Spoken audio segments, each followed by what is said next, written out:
हरियाणा में 20 मार्च से लेकर 26 मार्च के बीच में कैसा मौसम रहेगा? जब उत्तर भारत में एक के बाद एक डब्ल्यूडी आ रहे हैं और इसी दौरान बीच में होली का मौसम भी पड़ने वाला है, होली का त्योहार भी पड़ने वाला है, तो होली के त्योहार के दिन किस तरह का मौसम रहेगा, इसकी बात करेंगे। दोस्तों, उत्तर भारत में एक डब्ल्यूडी इस समय बना हुआ है और अनुमान ये है कि मार्च के एंड तक कई बार डब्ल्यूडी आते रहेंगे पहाड़ों पर, और पहाड़ों पर बर्फबारी भी होती रहेगी ऑन एंड ऑफ, रुक रुक करके। तो जब भी पहाड़ों पर बर्फबारी होती है तो मैदानी इलाकों में हरियाणा का प्रभावित होना स्वाभाविक है, लेकिन हरियाणा पर 26 मार्च के बीच में यानी होली तक, होली के अगले दिन भी सीधे बारिश का प्रभाव दिख रहा है, ऐसे संकेत फिलहाल नहीं है। ये वीडियो आप देख रहे हैं न्यूज़ मीडिया मंच पर।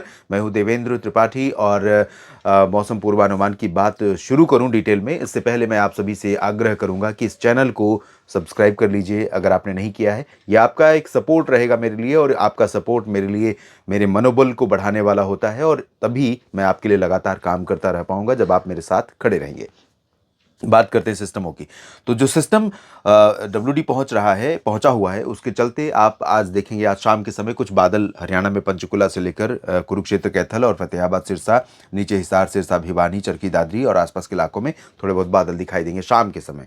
दिन में आसमान साफ रहेगा पूरी तरह से, और दिन में साफ आसमान रहेगा तो जाहिर है कि टेम्परेचर लगातार बढ़ेगा, और अधिकतम तापमान आज कई जगहों पर फतेहाबाद, सिरसा और कैथल, करनाल, जींद, हिसार और भिवानी, चरखी दादरी, झज्जर, महेंद्रगढ़, रेवाड़ी, गुरुग्राम, फरीदाबाद, पलवल, नूंह, रोहतक, सोनीपत, इन सभी भागों में हो सकता है कि सामान्य से 1-2 डिग्री ऊपर पहुंच जाए। वजह यह है कि जो हवा चल रही है उत्तर से ठंडी वाली, उसका असर थोड़ा सा कम हो रहा है और टेम्परेचर लगातार बढ़ रहा है, क्योंकि धूप एकदम क्लियर हो रही है। लेकिन दोपहर के बाद धूप का मिजाज, धूप का जो असर है वो कम होने लगेगा।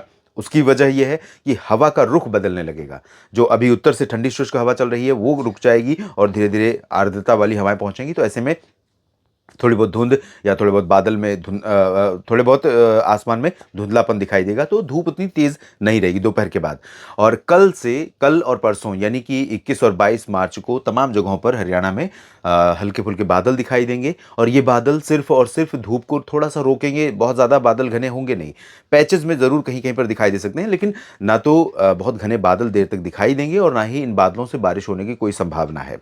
और उसके बाद ये जो सिलसिला है ये होली के दिन भी और होली के अगले दिन भी, उससे पहले भी बना रहेगा, ऑन एंड ऑफ ऐसा चलता रहेगा। बीच बीच में उत्तर की ठंडी हवाएं पहाड़ों से निकलकर हरियाणा में अभी ठंडक को सुबह और रात के समय बनाए रखेंगी। तो ये हवाएं बीच बीच में जो पहाड़ों पर बर्फ गिरेगी, जब बर्फबारी बंद होगी, जैसे कल से बर्फबारी होने वाली है 2-3 दिन, जब बंद होगी उसके बाद ठंडी हवाएं चलनी शुरू होंगी। तो 23 आप मान के चलिए कि 22-23 से ठंडी हवाएं चलनी शुरू होंगी पंचकुला और अंबाला, यमुनानगर, कुरुक्षेत्र, कैथल, करनाल और पानीपत, जींद, फतेहाबाद, सिरसा, हिसार, रोहतक, भिवानी, चरखी दादरी, झज्जर, महेंद्रगढ़, रेवाड़ी, गुरुग्राम, फरीदाबाद, पलवल, नूंह, इन सभी क्षेत्रों में, सोनीपत, रोहतक, इन सभी भागों में उत्तर की ठंडी हवाएं आने के कारण मौसम में ठंडक सुबह और रात के समय रहेगी, लेकिन दिन में वही ब्राइट सनी स्काई। जब भी उत्तर की ठंडी शुष्क हवाएं चलेंगी तो उसका दो बदलाव उसके चलते होगा। एक तो सुबह और रात के तापमान में थोड़ी गिरावट होगी, लेकिन दिन का तापमान ऊपर जाएगा। एक ही हवा दो अलग अलग समय के तापमान को किस तरह से विपरीत